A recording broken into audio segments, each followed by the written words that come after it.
Hey everybody, welcome to the Only Stupid Questions podcast. We have a special treat for you this episode as we jump into our DeLorean, hit 88 miles per hour, and travel back to the year 2021. This episode is from our Assuminati podcast days and was originally titled Things You Didn't Know About Thanksgiving. Let us know what you think and enjoy.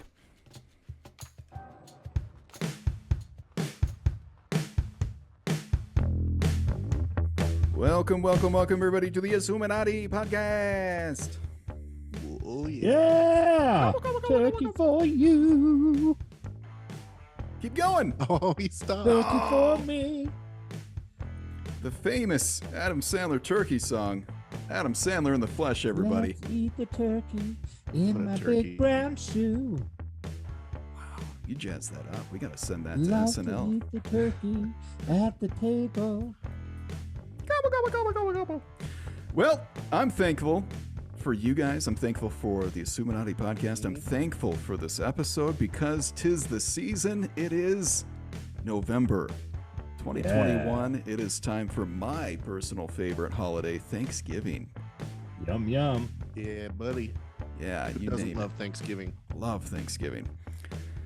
Okay, so Thanksgiving, let's give you just a quick rundown for all of you people unaware of some of the history. We're going to talk about some of our favorite things you did not know about Thanksgiving. So we're going to we're going to do some deep dive for you. Maybe we'll uncover some controversy, maybe a little conspiracy. That's what we do. That is what we do. Not just about the food. Exactly.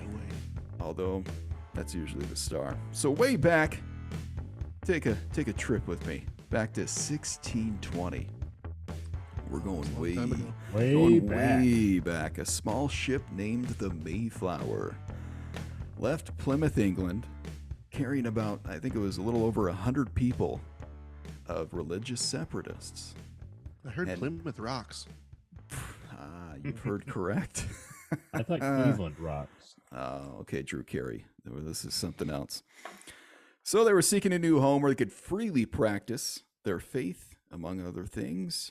And so they set off. They landed in what we know as Plymouth Rock, or the Massachusetts area. So this would be, as far as what we're talking about, Thanksgiving later, about a year later, 1621, the colonists, the Native Americans, the people native to that area in the autumn, held a harvest fest, I guess you could say, and dubbed it a Thanksgiving-type event. And got together, and ever since then, there's been some kind of commemoration or celebration of those two groups coming together, helping each other survive to the best of their abilities, and we celebrate that today with many, many traditions that we'll talk about some of those today. We'll talk about some of those traditions. George Washington, some of our early founding fathers understood this was an important tradition to commemorate, but it wasn't made official until Abe Lincoln. So Abe Lincoln, I believe it was 1863, 1864, right in the middle of the Civil War, Abe Lincoln dubs this an American holiday, an official celebration. And then ever since then, go ahead. Do you know why he did it? Tell us, Robert. Well, have you ever heard the song Mary Had a Little Lamb? Yep. She was a big deal, yeah.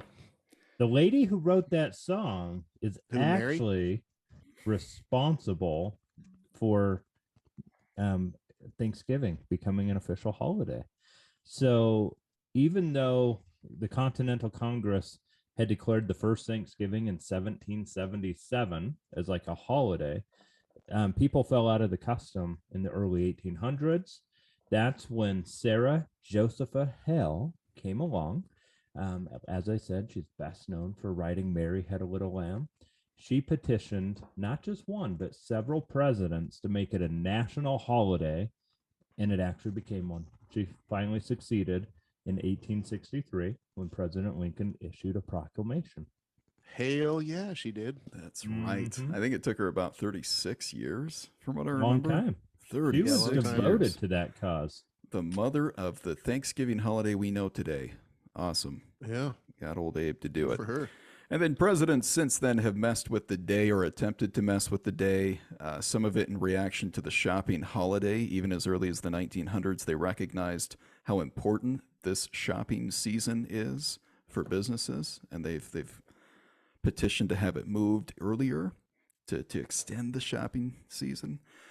It was like with FDR, right? FDR, yeah. And there was opposition to that for tradition purposes, as well as you don't want that other president to win. You don't want him to get a win, a W. Well, I heard he was compared to Hitler for his decision to move it to the second to last Thursday in November. Yeah, you don't mess with that.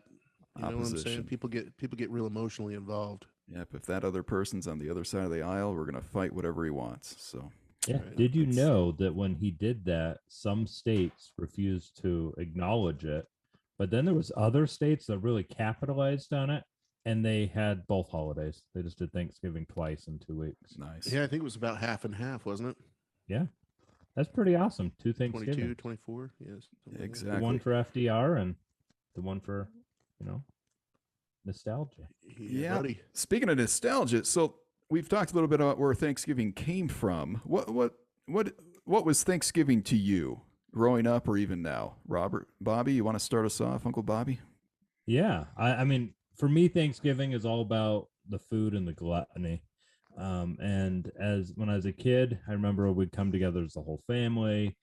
We'd set up a huge long table in my grandparents' basement, and all the cousins came, and all the aunts and my grandma would cook all day, and the men would watch football, and we'd eat, and there was pie and everything. So now, as I'm older, most of the time I host Thanksgiving for the parts of my family that I enjoy being around, and I let the others go off to their in-laws, and I put on the biggest feast. Smoke the turkeys. Oof. I make the pie. Preach. I make all the fun side dishes, and then I have leftovers for a few days, and it is absolutely amazing. Love I guess like leftovers. 80% of Americans value the leftovers over the Thanksgiving feast, the original feast. Because it's so Something like good. that. That type of food just heats up so well. And we're going to do a food episode a little bit later on this month where we'll really focus on, sounds like what's Bobby's favorite part of Thanksgiving. Matt, what was Thanksgiving for you? Well, I have really bad childhood memories of. No, I'm just kidding. Just kidding. Thanksgiving for me was always about getting together with the family, the cousins that we never saw, that kind of thing. We would always have this this church house that my aunt was able to somehow always get every Thanksgiving. That's cool. And we would meet there because our families are huge. So we would have hundreds of people at this gathering place, and we would just kind of get together, play some basketball in the what do they call that? The cultural hall. Cultural hall. Yeah. Play some ball, eat some food. Some of it kind of gross, but we'll talk about that on our next food episode. There's some really creative things. Yeah, there are. And we definitely had some of that. But those were my memories of it growing up. Since then, being married, it's been more about kind of cooking our own food. Okay. Going up to the in-laws, maybe watching some football and resting. And that's been our tradition as of late. Love football. And that's where that's what I remember growing up was football. Growing up in Michigan, we'd watch Barry Sanders run for his life on the Detroit Lions. They'd usually lose. We'd eat a bunch of turkey, eat our feelings, I guess you could say. That's a tradition in and of itself. We'd go up to my great-grandma Gehrig's farm, I guess, in the middle of Michigan. And my Mennonite family would sometimes come. So they'd be dressed kind of differently, and I'd get to meet people I hadn't seen in years and eat just food and meet my dad's cousins. And yeah, it was my favorite holiday, still is, because of some of that cool tradition. Food, family, and football, baby. Food, family, football. Oh, And baby. naps. So that's awesome. So it sounds like this is a favorite holiday. This is at the top of the list, at least. Maybe not the favorite like mine, but yeah, at least it's something that really hits home. It triggers a lot of nostalgia for you. Yeah, So I love Thanksgiving. It's my second favorite holiday. Behind Valentine's Day. Halloween. Oh, Halloween. Okay, Yeah. okay. Matt, do you have a number one? Believe it or not, my number one holiday is Independence Day, followed probably by Christmas, and then maybe Halloween, and then America. then probably Thanksgiving. Worka. Thanksgiving will always be my number 2. Pause for effect. Okay. And did you know the day after Thanksgiving is one of the busiest days for plumbers? Okay. So I did know that. Why do you think Yeah. that is? I think it's because of the number 2 holiday of Thanksgiving. Let's flesh out some of the details here on some of these traditions, maybe some of these facts that maybe not too many people know about. Stinks. It could use some cleaning. Way to move away from that. Speaking of movements, so Quick Robert, movement. why don't you start us off? I mean, you already did. You gave us a little fun fact there about the day after Thanksgiving being the busiest day of the year for plumbers. What else you got for us? What's another favorite fun fact of yours for Thanksgiving? Well, here's something I learned today, actually. Thanksgiving at one point was a lot like Halloween. And can you believe the audacity of this? But parents would dress their kids up like beggars and homeless people and take them to downtown New York, Los Angeles, Chicago, and they would act like poor people on Thanksgiving. And so it was so popular, they nicknamed it Ragamuffin Day. Like, how disrespectful is that? What? I think we should reinstitute that. Yeah, I'm sorry that happened to you, Robert, but I know. Can you believe that? I can't believe that you were subjected to that. Survived. Toughened him up. I had no character. That's a new fun fact for me. I didn't know it was imitate the homeless, assimilate their back in like the 1910 to 1915 area. Yeah.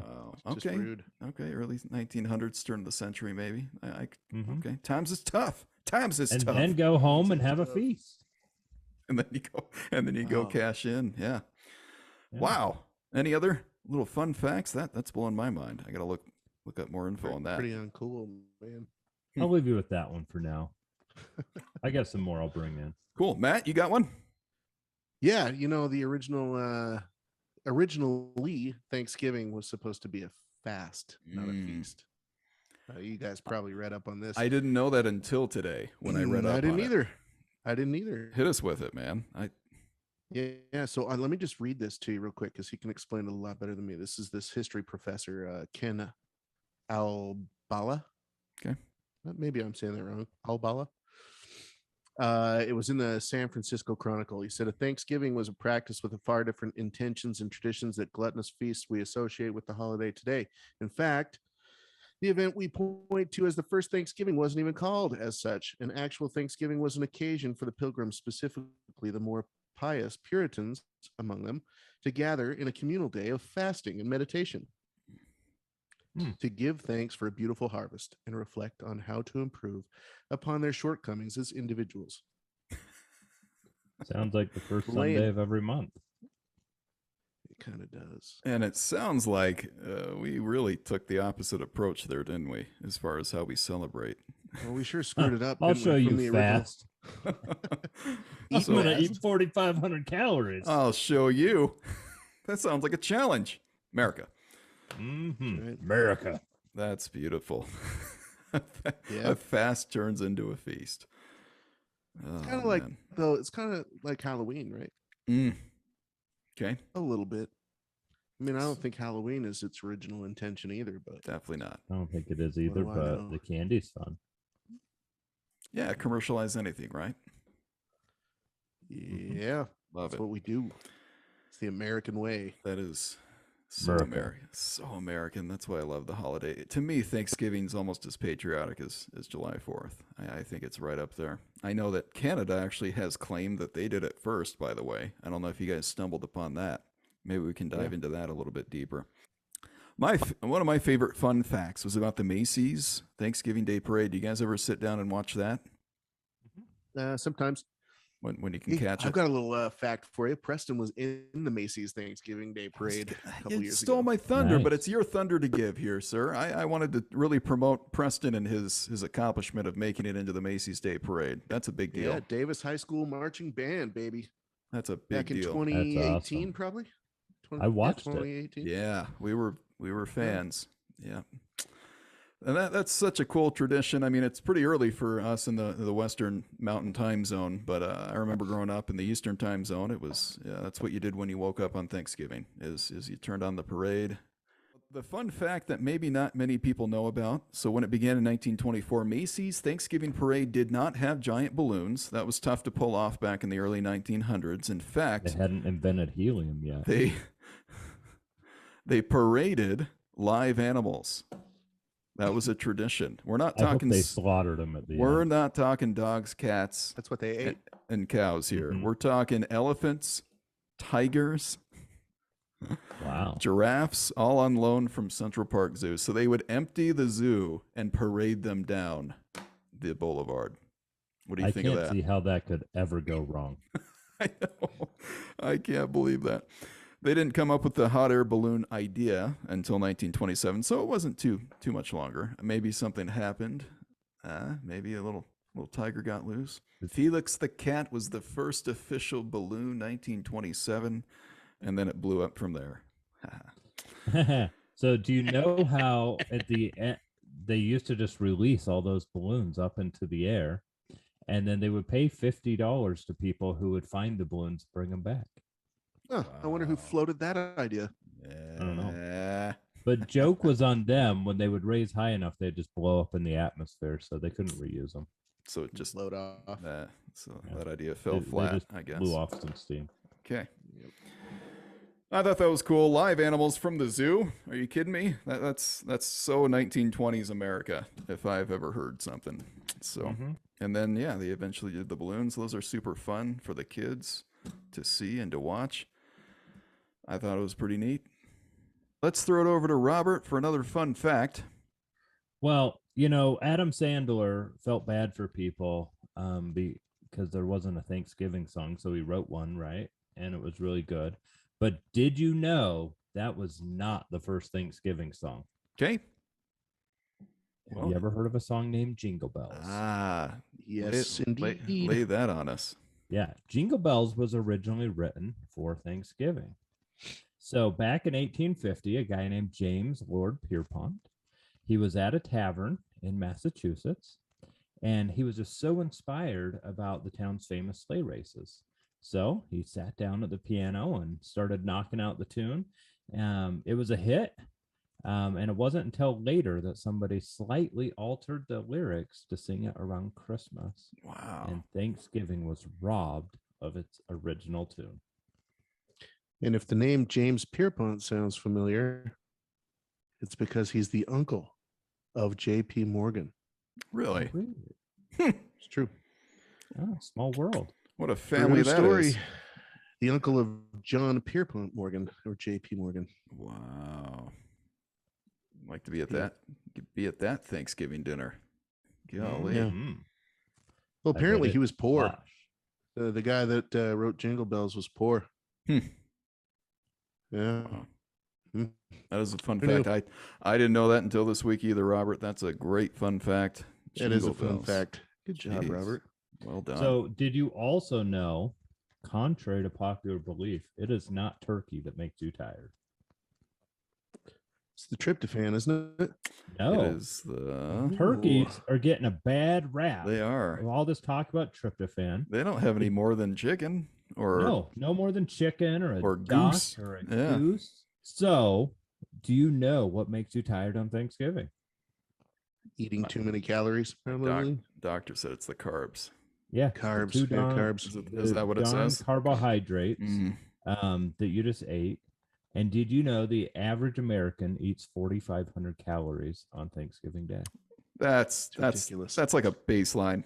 It's ridiculous. Yeah, I think that's on the low end of what I eat on Thanksgiving. That's I for just don't count. That's for breakfast. that's the first Yeah. plate. Yeah. That's warm-ups. Well, I mean, if you now? take in the average of the children, it probably is 4,500. Yeah, Yeah, probably. It's before halftime. Okay. All right. That's- And my that's a lot. last fact, do you guys know the history of why presidents pardon a turkey? I've never looked deeply into that. I kind of know the history of when some of that stuff happened and why. I've never really looked into why. Why don't you hit us with that? I actually don't know why. I just wanted to make sure we brought it up. Cool. But it was originally, so everybody thinks it's been going on forever. And while Abraham Lincoln and JFK had shown mercy to some turkeys to set them aside for slaughter, It didn't become an official tradition until George H.W. Bush started in 1989. And ever since then, there's been a turkey pardon on Thanksgiving, with the exception, I think there may have been one president since then that skipped a year. But it started with George H.W. Bush. And here all along, I thought it was going on since Washington. And I know Reagan did it a few times, but I think you're right. HW made it official. And okay. Mm-hmm. You know, 46 million of those turkeys aren't so lucky. 46 million. What are the odds? That's how many turkeys are consumed on Thanksgiving. Another 22 million on Christmas. And I also read that the average American, the average U.S. citizen, eats over 100 pounds of turkey a year. Are you guys in that category? I eat quite a bit. I usually at Thanksgiving, I buy like 4 turkeys. I put them in my freezer, and then I like to smoke them at odd times through the year. That's interesting. We maybe have one for another meal throughout the year, but it's pretty rare. I'm not hitting 100 pounds of turkey. You shouldn't eat it rare. Yeah. Why not? The USDA would ask you to cook it to 165. Okay, it's better rare. And then I thought for sure. I'm not endorsing that. Please cook your turkeys. Go at 140. Serious. I thought for sure we'd be number 1 in the turkey consuming category. We're behind Israel, of all places. They like their turkeys. Israel, they per citizen about 125 to 128 pounds per year. I couldn't believe that. How many turkey subs are they eating at Subway, man? I don't know how else. That just must be a part of their cuisine. I guess I'll have to look into that. That is real. Yeah. Israel. So, speaking of turkeys, do you know how the TV dinner was invented? So in 1953, somebody screwed up at work. A guy who worked for the Swanson place, he made a mistake and he ordered an extra 260 tons of frozen turkeys. Oops. But he recovered. Like, of all the workplace snafus, this guy recovered, and he had to figure out what to do with them because it was taking up 10 refrigerated train cars. And so a salesman from the company, they decided to prepare and package the turkey with sides in these little aluminum trays. And Swanson sold 5,000 TV dinners in 1953. And the following year, they sold 10 million. Whoa. You got to give the guy credit. His name was Jerry Thomas. Yeah, that's amazing. Mr. Thomas came up with the TV dinner. Good job, buddy. So do you know how much the first TV dinner cost? Let's see if my article says. No, probably 25 cents. 98 cents. Oh, 98. All right. Back then, that's 53. Yeah, that's still kind of not the cheapest. Yeah. cheap. Yeah, no. Minimum wage was below that, I believe. So, and that would have made still Benjamin Franklin proud. Because do you know he wanted the national bird to be a turkey? Yeah, I did know that. Yeah. Yeah. Which Not a turkey. wouldn't have been bad. It's pretty American. I wonder if that would have saved the turkey from being eaten, because I haven't ever heard of anybody eating a bald eagle. Not legally. Yeah. Yeah. It's been a while since I've had one. So It may have been done, but just not legal. America. yeah. That's some of the other little fun facts I ran across the night before. So Thanksgiving Eve is the biggest drinking night of the year, statistically. You got to pre-game that. Definitely thought it would be New Year's or St. Patrick's Day, but no, statistically it is Wednesday night, right before Thanksgiving, for that 4-day weekend for a lot of people. Well, you want to know what keeps me from drinking the night before Thanksgiving? Tell me, Robert. I just chose not to hang out with relatives I don't like on Thanksgiving. No longer need to drink. No longer need to drink. So I just had one final fun fact that I want everybody to know about. I'm going to spread and preach the gospel of the Detroit Lions, however wrong people may think it is. So the Lions, I don't know if you've noticed this, people have turned on your TV on Thanksgiving, but the Lions have been playing every Thanksgiving since 1934. Always. 1934. Football can be traced back all the way to 1876 on that day, by the way. But I'm a Lions fan. We used to watch Barry Sanders run for his life, entertain us while we were stuffing ourselves with the first round of turkey and gravy. They played the Bears for the first time in front of 26,000 people and lost, of course. They took an L. And also is kind of a tradition. You wake up early, watch the parade, and then you watch the Lions lose. That's usually how it went for us. Once in a while they'd pull it off though, and that was a good day. You'd get a little extra on your plate that day. It's always the Lions or the Cowboys. And then the Cowboys came a little bit later as America's team for ratings. Absolutely. The Cowboys have played every year as well. So It used to be the Cowboys and the Washington football team every The Washington football year. team. that's Yeah. right. You know, Yeah, so I thought that was kind of cool. Little local, little Michigan trivia there. All right. Thanks for listening. Today we talked about all the weird things you didn't know about Thanksgiving, which is Brandon's favorite holiday. It's my number 2 holiday, and Matt didn't rank it. But we was all fifth. love Fourth. the food and the traditions of Thanksgiving. So hope you enjoyed it. Coming up soon is going to be an episode on food for Thanksgiving. So make sure to come back, but like, subscribe, add some Share. comments, share with your friends, and I hope you have a wonderful, wonderful Thanksgiving. Happy Thanksgiving. Bye.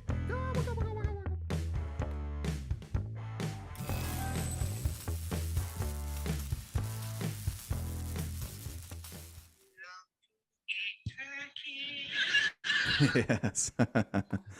Turkey for you. Love to eat turkey, cause it's good. Love to eat the turkey like a good boy should. Yeah, My we sweet talked daughter about just this brought me last some hot week. chocolate. What? Can you believe that? She You got a brought me some hot you got a barista in your I house? do. She's right here. Yeah. Oh, look at her. Does she deliver? Anyway, to Grantsville? Nope. It's just outside of her scope. So is Stansbury, if you're asking. Mhm. I love hot chocolate. I think you should try and pronounce it. Controversy. Probably the Wampanoag. Wampa. Ooh, I bet you that's it. Wampanoag. I'm gonna say Native Americans. Wampanoag. I'll say Native Americans. Yeah. Wampanoag about Good call. Thanksgiving. Come on. That's awesome. From Alexa today that told me I'm in the top 10% of users because I ask Alexa so many questions. I don't know if you should be proud of that. Yes. No, here it is. You are an Alexa power user. You are in the top 10% Alexa users based on embarrassing. number of questions asked. Keep up the good work and click here to hold on. One away. Are they To training learn you? more about what you can ask. I'm always asking Alexa to chime in on my conversations. Yeah, Okay. sure does help me. Okay. Okay, bye. Bye. Bye.